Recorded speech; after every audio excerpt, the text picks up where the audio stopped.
प्रतिनिधि बदल सकते हो, चुनाव लड़कर आप सत्ता बदल सकते हो, चुनाव लड़कर व्यवस्था नहीं बदल सकते, ध्यान रखना। मैं आपको बहुत फंडामेंटल बात बता रहा हूं, ये समझदारी हमारे अंदर विकसित होनी चाहिए। जितने जल्दी हमारे अंदर समाज विकसित हो जाएगी, उतने जल्दी हम लोग अपना कामयाब कार्यक्रम चला सकते हैं। चुनाव से आप अपने प्रतिनिधि बदल सकते हो, प्रतिनिधि बदलकर सत्ता बदल सकते हो। सत्ता बदलना व्यवस्था बदलना नहीं है, ध्यान रखना। सत्ता बदलना व्यवस्था बदलना नहीं है। बहुत लोगों को भ्रम है सत्ता बदलना व्यवस्था बदलना है, गलत है।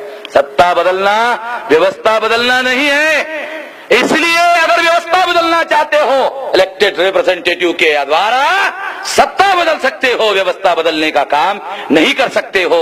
अगर इलेक्टेड रिप्रेजेंटेटिव आप चुनकर भेजते हो, अगर वो सत्ता बदलते हैं तो वो सत्ता का हिस्सा बन जाएंगे, और सत्ता का हिस्सा बनकर वो आपके होकर भी आपका शोषण करेंगे, मगर व्यवस्था बदलने का काम नहीं कर पाएंगे। क्योंकि व्यवस्था बदलने के लिए उन्होंने अपने लोगों को, अपने समाज को, अपने जनता को तैयार नहीं किया।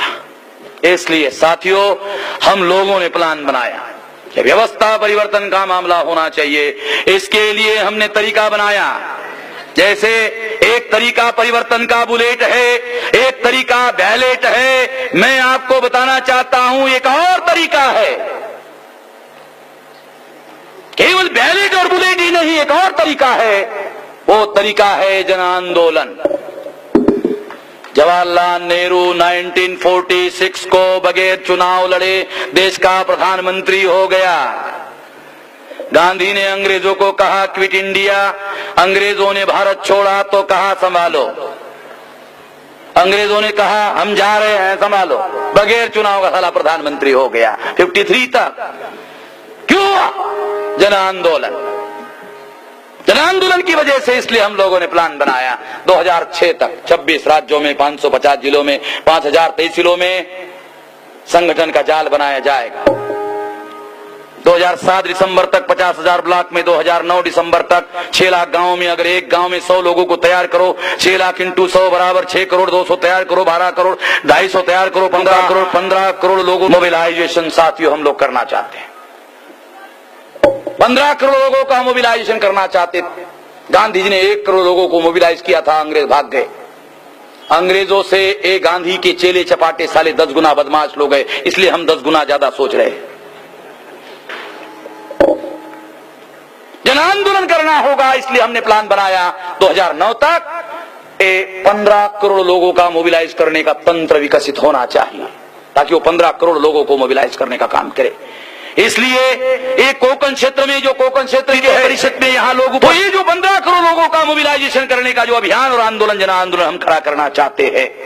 ये जन आंदोलन खड़ा करने के लिए आप सभी लोगों को निमंत्रण है, आमंत्रण है। जो आएगा उसको साथ में लेकर, जो आएगा उसको साथ में लेकर, जो नहीं आएगा उसको अगले शुक्रवार का निमंत्रण देकर। कोई बात नहीं है, हम समझा रहे हैं, मगर समझने को समय लगता है। आपको जानकारी होगी किसी के घर में बल्ब होता है, जब आदमी बटन दबाता है तो बटन दबाते ही बल्ब ऑन हो जाता है, मगर किसी किसी के घर में ट्यूबलाइट होता है तो आपको जानकारी होगी कि बटन दबाते ही बल्ब की तरह ट्यूबलाइट जलता नहीं है। ट्यूबलाइट कैसे जलता है जानते हो? ट्यूबलाइट कैसे जलता है? एक ट्यूबलाइट ऐसे जलता है, बटन दबाया जाता है मगर जलने को समय लगता है। मैं समझा रहा हूं मगर समझने को समय लगता है। मैं समझा रहा हूं मगर समझने को समय लगता है। इसलिए कह रहा हूं, अगर इस शुक्रवार को नहीं आए, अगले शुक्रवार को आ जाना।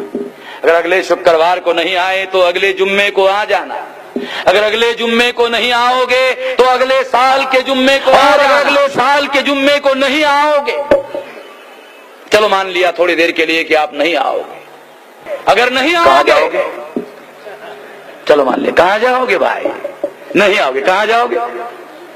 अगर इधर गए तो अटल बिहारी जूता लेकर खड़ा है, इधर जाओ तो सोनिया गांधी जूती लेकर खड़ी है, इधर जाओ तो जूता खाने को मिलेगा, इधर जाओ तो जूती खाने को मिलेगी। अगर जूता और जूती खाने के बाद आना चाहते हो, नो ऑब्जेक्शन। या तो समझ कर आना होगा, या तो जूता और जूती खाकर आना होगा। या तो समझ कर आना होगा, या तो जूता और जूती खाकर आना होगा। आना जरूर होगा। क्यों आना जरूर होगा? समस्याएं हमारी है तो समाधान भी हमको ही करना होगा। समस्याएं हमारी है तो समाधान भी हमको ही करना होगा। समस्याएं हमारी और समाधान अटल बिहारी। समस्याएं हमारी और समाधान अटल बिहारी। जो समस्याएं पैदा करते हैं वो समाधान नहीं किया करते, गांठ बांध लेना। जो समस्याएं पैदा करते हैं वो समाधान नहीं किया करते। अगर आप अपनी समस्याओं का समाधान करना चाहते हो, स्वतः का उद्धार करना होगा। आपका उद्धार करने के लिए कोई भी आने वाला नहीं है। इवन भगवान भी